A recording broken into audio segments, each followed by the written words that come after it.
It's the same. It's a question from the same verse. I see. So it's a question based on the same verse which I recited earlier on. A'udhu billahi minash shaitanir rajim. Bismillahir rahmanir rahim. Fa'azallahuma ash-shaytanu anha fa'akhrajahuma mimma kana fihi wa qulna ihbitu ba'dukum li ba'din aduwwun wa lakum fil ardi mustaqarrun wa mataun ila hin. The translation is, but Satan caused them both to slip by means of it and drove them out of the state in which they were. And we said, go forth, some of you are enemies of others, and for you there is an abode in the earth and a provision for a time. حضور كيف كانوا مستقر ومطر فيه في نفس الوقت؟ He says that how is it possible to have the earth as mustaqar wa mataun ila hin at the same time?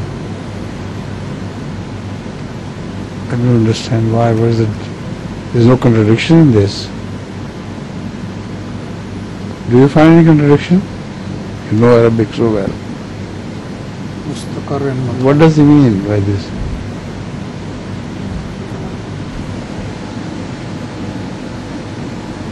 I think because the word Arth been mentioned here, it seems still some people think that they were previously in hell. Mustaqarrun is a temporary place.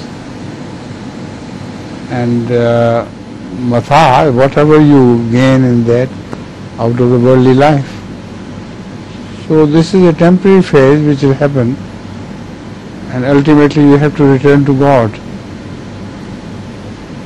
If you are a heavenly person, then you will return to the real heaven above.